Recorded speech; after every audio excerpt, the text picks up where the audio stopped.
Everyone, welcome to my channel. I am Simran Sahani and आज मैं आपको पढ़ाऊंगी क्लास 12th के मैक्रो इकोनॉमिक्स का chapter government budget and economy. तो ये इस चैप्टर की सेकंड वीडियो है। फर्स्ट वीडियो जिसमें मैंने आधे से ज़्यादा चैप्टर कंप्लीट करा दिया है, उसका लिंक तुम्हें डिस्क्रिप्शन में मिल जाएगा। बाकी इकोनॉमिक्स के सारे चैप्टर्स का वीडियो क्लास 12 की आपको लिंक डिस्क्रिप्शन में मिल जाएगा, प्लेलिस्ट बनी हुई है। If you have political science, वो भी मैंने अपने चैनल पे पढ़ाई हुई है, तो उसकी लिंक भी आपको डिस्क्रिप्शन में मिल जाएगा। तो during the lockdown period please don't waste your time and study as more as you can. Okay, तो सेकेंडली एक और चीज़ मैं आपको बताना चाहती हूँ चैप्टर शुरू करने से पहले कि ये जितना भी इकोनॉमिक्स पोर्शन है, पॉलिटिकल साइंस पोर्शन है, सबके हैंड रिटन नोट्स मेरी ब्लॉग साइट पर डले हुए हैं। I want to help all of you that कि तुम्हें नोट्स के लिए सफ़र ना करना पड़े, बिकॉज आप लोगों के पास अभी बुक्स भी नहीं है। तो आप ब्लॉग साइट से जाके सारे नोट्स ले सकते हो, they are free of cost. जाओ, स्क्रीनशॉट लो, प्रिंट आउट निकलवाओ और पढ़ाई शुरू कर दो। ओके, तो let's come to the chapter. आज हमें पढ़ना है अपना टाइप्स ऑफ बजट।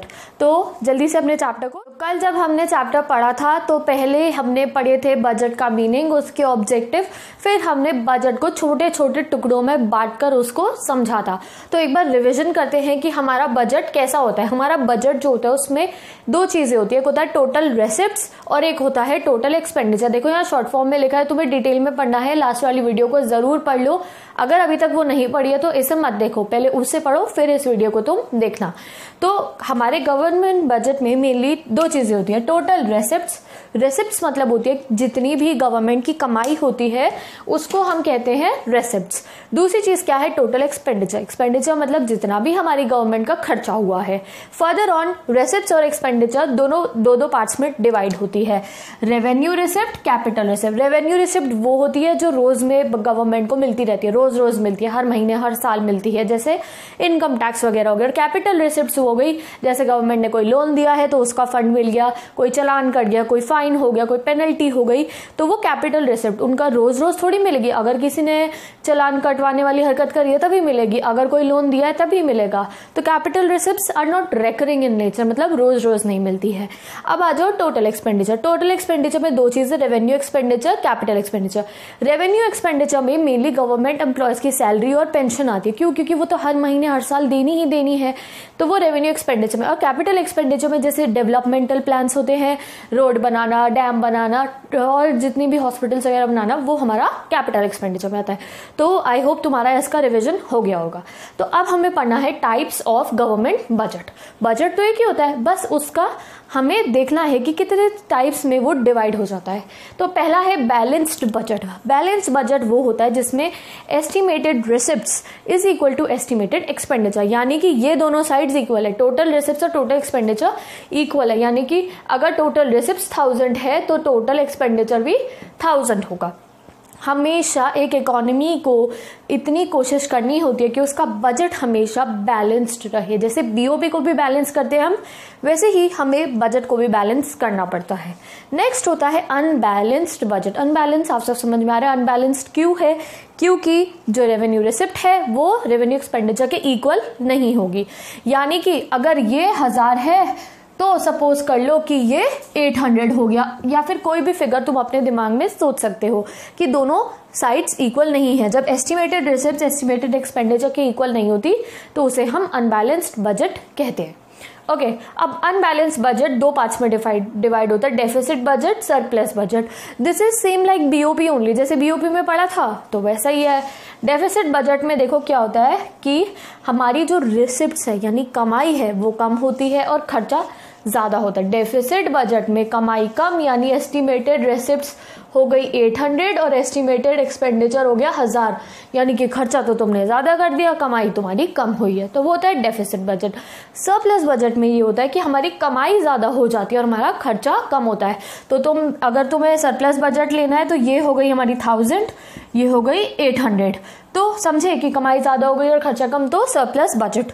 तो सरप्लस बजट की सिचुएशन तो ऑब्वियस है, बहुत कम होती है।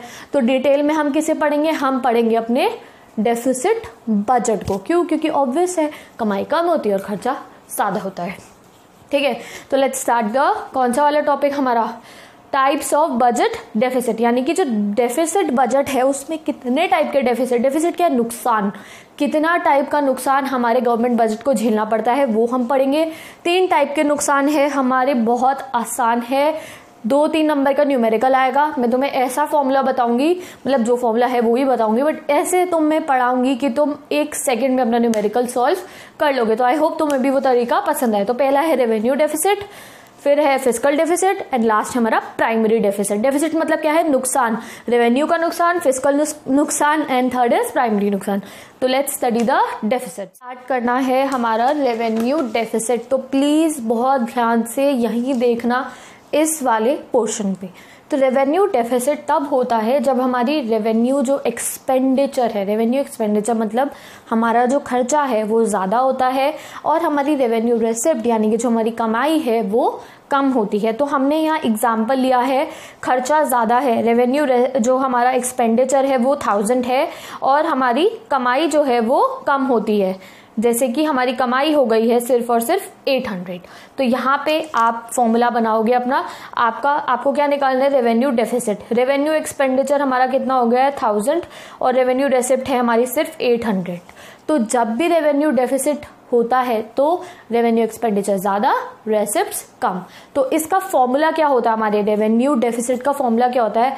RE minus RR, RE minus RR, ये है इसका फॉर्मूला। सिंपल सा आपको क्या करना है, आपको टेबल दे रखा होगा, उसमें आपको रेवेन्यू एक्सपेंडिचर भी गिवन होगा और आपको रेवेन्यू रेसिप्ट्स भी गिवन होंगे। उसमें से तुम्हें क्वेश्चन आ जाएगा फाइंड द रेवेन्यू डेफिसिट। तो तुम्हें सिंपल सा माइनस करना है RE माइनस RR। दोनों चीजें तुम्हें दी हुई हैं। जैसे एग्जांपल मैंने यहाँ पे तुम्हें दे दिया है कि रेवेन्यू एक्सपेंडिचर है तुम्हारा 1000, रेवेन्यू रेसिप्ट्स है तुम्हारी 800, फाइंड द रेवेन्यू डेफिसिट। तो तुम सिंपल सा क्या करोगे? Revenue deficit is equal to RE minus RR, revenue deficit is equal to 1000 minus 800 is equal to 200। तो हमारा रेवेन्यू डेफिसिट कितना हुआ? 200 रुपए का हुआ। मतलब क्या है कि हमारे को कितने का नुकसान हो रहा है? हमने खर्चा कर दिया 1000। सिंपल लो कि तुमने 1000 रुपए कमाए हैं, ठीक है, सॉरी तुमने 1000 रुपए खर्च कर दिया, कमाई तुम्हारी बस 800 हुई थी। दोबारा बोल रही हूँ, तुम्हारे पास 800 रुपीज है, तुम गए हो शॉपिंग करने पर ड्रेस तुमने ले ली 1000 रुपए की, तो तुम्हारे को डेफिसिट कितना आया? कितने की कमी है तुम्हारे पास? ऑब्वियस है 200 रुपए की। तो वो हो गया हमारा रेवेन्यू डेफिसिट। गवर्नमेंट ने खर्चा तो कर दिया 1000 रुपए का, पर थे उसके पास सिर्फ 800 रुपए।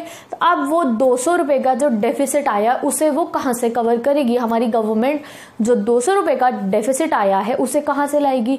तो इसका मतलब क्या पढ़ना है हमें? Implication of revenue deficit. देखो जब भी रेवेन्यू डेफिसिट है, अब गवर्नमेंट के पास 200 रुपए कम है, गवर्नमेंट की कमाई कम है, तो गवर्नमेंट क्या करेगी? गवर्नमेंट टैक्स जो है उसका रेट बढ़ा देगी। गवर्नमेंट की मेन कमाई कहाँ से होती है? इनकम टैक्स से होती है। तो अगर गवर्नमेंट की कमाई कम हो रही है तो गवर्नमेंट जो टैक्स है उसको बढ़ा देगी। दूसरी चीज क्या होगा? अगर सपोज करो तुम्हारे घर का खर्चा बहुत ज्यादा होने लग जाता है तो और तुम्हारी मम्मी क्या करेंगी? तुम्हारी चिप्स खाना बंद करवा देंगी, तुम्हारी चॉकलेट्स खानी बंद करवा देंगी, कहेंगी बहुत खर्चा हो रहा है आजकल, ये सब फालतू के खर्चे बंद।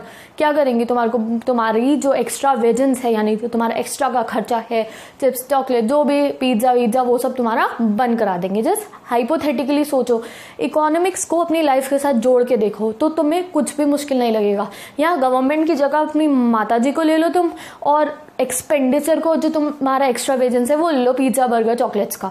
तो अगर तुम्हारा खर्चा बहुत ज्यादा होने लग गया तुम्हारे घर का और मम्मी को बचाना है तो मम्मी क्या कहेंगी? खर्चा कम कर दो। तो एग्जैक्टली हमारा गवर्नमेंट करता है, पहले तो वो टैक्स बढ़ा देगा, लोगों से कहेगा कि टैक्स रेट बढ़ गए हैं, ज्यादा टैक्स देंगे तो रेसिप्ट यानी कमाई बढ़ जाएगी। दूसरा वो क्या करेगा? एक्सपेंडिचर कम कर देगा। गवर्नमेंट जो पेंशन की रेट है वो थोड़ी कम कर देगा, थोड़े हॉस्पिटल्स बनाने कम कर देगा, स्कूल के ऊपर जो खर्चे हो रहे गवर्नमेंट स्कूल के ऊपर वो कम कर देगा। क्यों? जिससे कि जो बजट है वो बैलेंस हो जाए। गवर्नमेंट को ऐसा करना पड़ेगा। क्यों? क्योंकि हम बजट को अनबैलेंस नहीं रख सकते। तो टैक्स बढ़ाएगा और एक्सपेंडिचर कम करेगा। तो रेवेन्यू डेफिसिट का सिंपल सा फॉर्मूला क्या है? RE minus RR। इसका इंप्लीकेशन क्या है? Tax will increase, expenditure will decrease. खत्म रेवेन्यू डेफिसिट।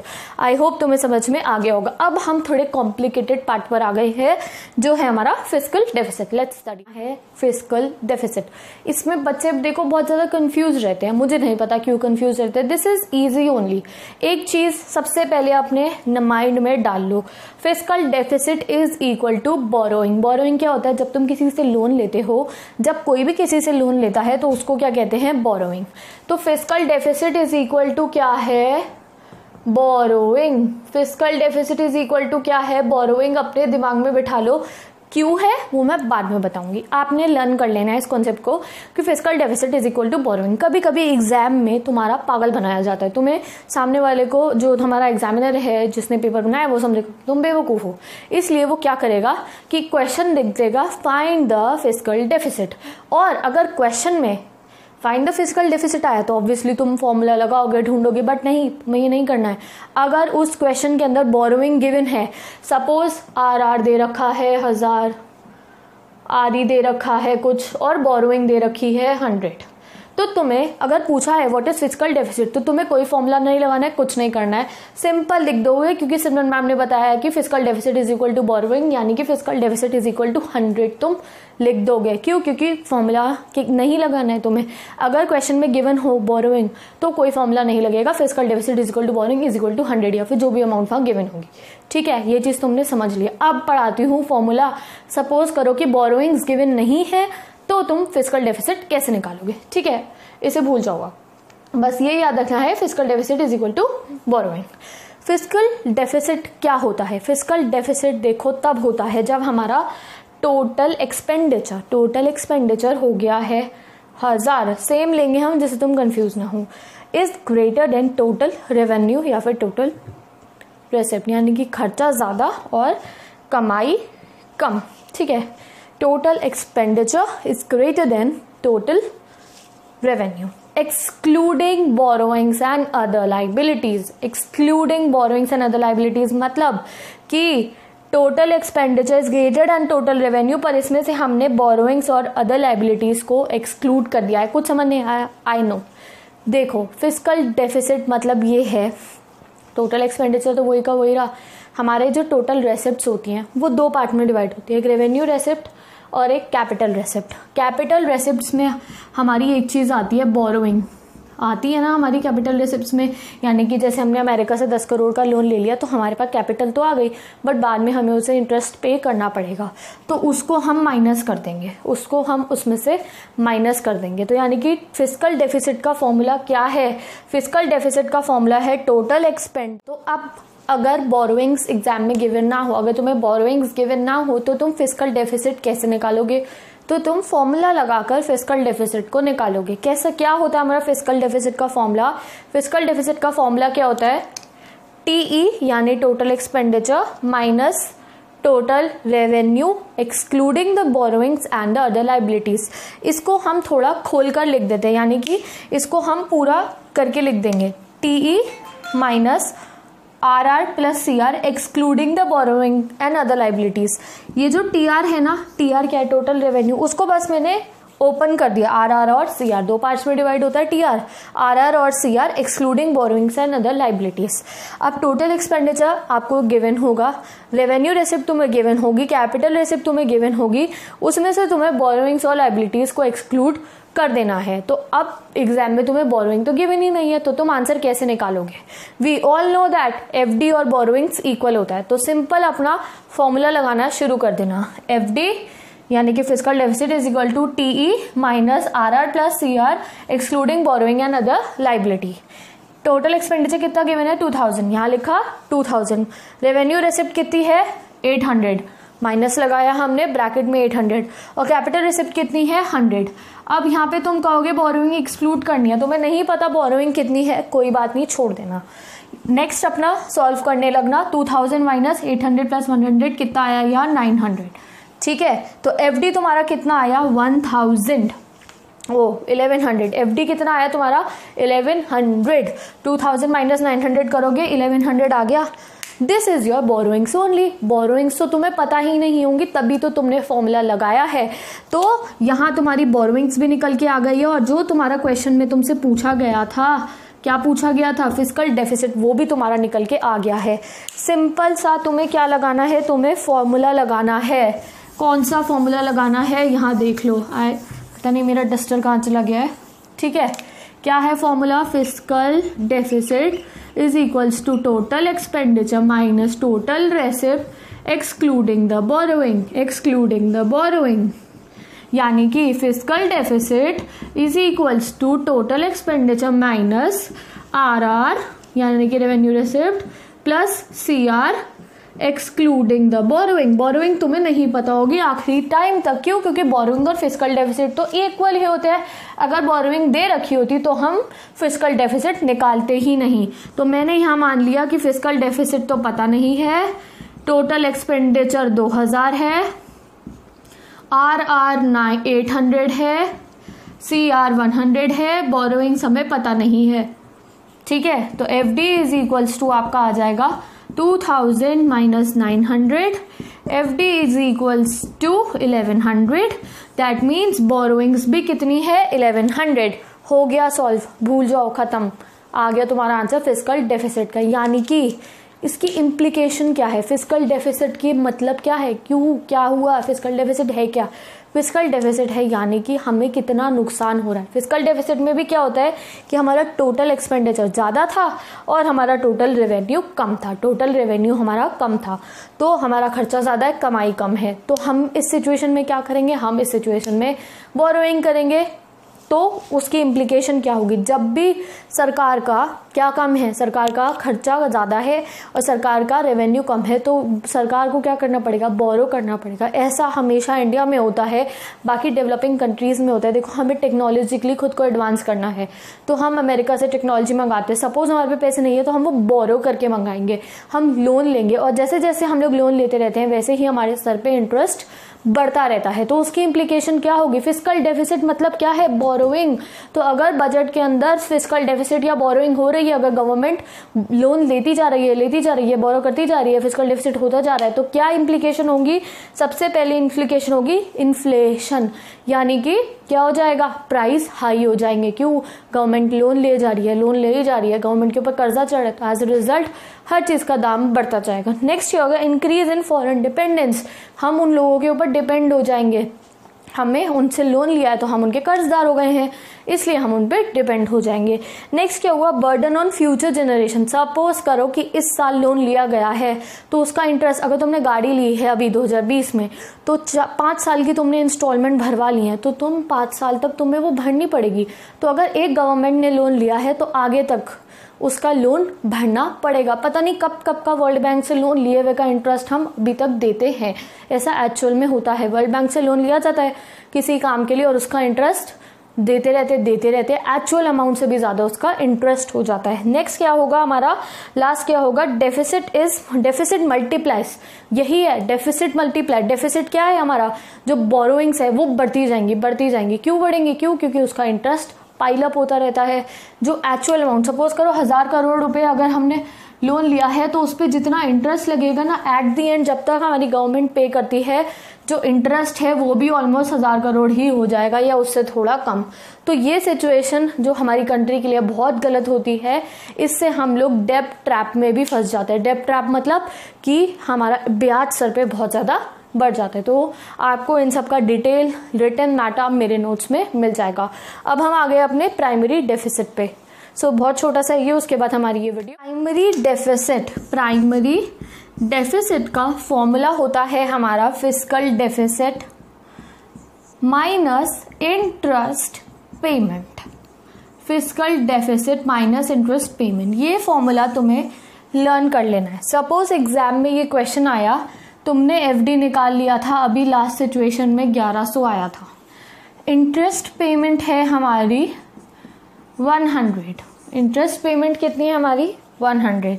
तो आपको प्रेजेंट डेफिसिट या फिर प्राइमरी डेफिसिट जब निकालोगे तो आप 1100 माइनस 100 कर दोगे और आपका आंसर आ जाएगा 1000 is equals to primary deficit answer. और मैम तुम्हें 2 नंबर पूरे दे देंगी। खत्म।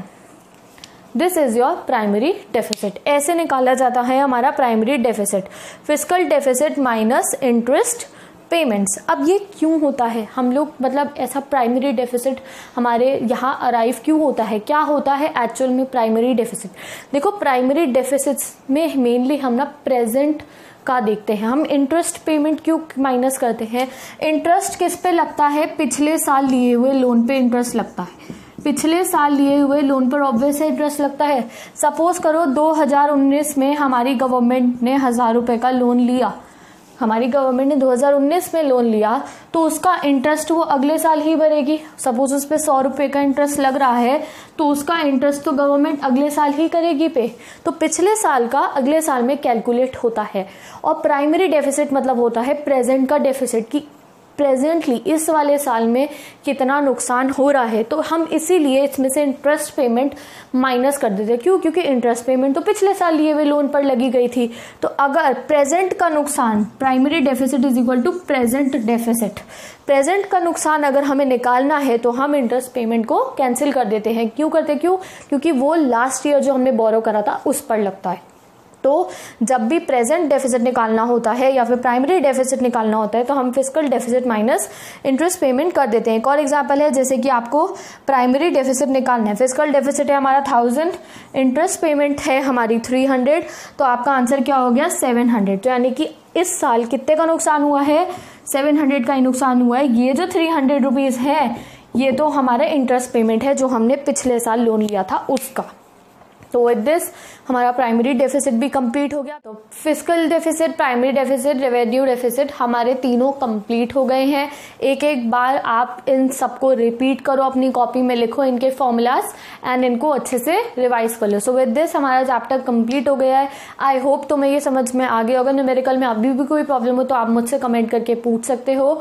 सो विद दिस हमारे आधे से ज्यादा मैक्रो का कोर्स कंप्लीट हो गया। बस हमें नेशनल इनकम और नेक्स्ट चैप्टर पढ़ना है इनकम, आउटपुट एंड एम्प्लॉयमेंट, वो भी हम जल्दी से कंप्लीट कर लेंगे। नोट्स आपको ब्लॉग साइट पे मिल जाएंगे। All I want to say that all commerce student please मेरी वीडियोस को अपने क्लासमेट्स के साथ शेयर जरूर करना, या जिसके पास भी इकोनॉमिक्स है उनके साथ शेयर करना। एंड अगर अभी तक आपने मेरे चैनल को सब्सक्राइब नहीं करा है तो प्लीज प्लीज प्लीज जल्दी से सब्सक्राइब करो and share with your friends. और मुझे कमेंट करके जरूर बताना कि वीडियो आपको कैसी लगी है। और कोई भी क्वेरी हो किसी भी सब्जेक्ट की, इंग्लिश, हिंदी, इकोनॉमिक्स, पॉलिटिकल, किसी भी सब्जेक्ट की, तो आप मुझसे इंस्टाग्राम पे डीएम करके पूछ सकते हो। Follow me on Instagram, ID का लिंक आपको डिस्क्रिप्शन में मिल जाएगा। मैं मिलूंगी आपसे नेक्स्ट वीडियो में नेशनल इनकम में। So till then bye bye.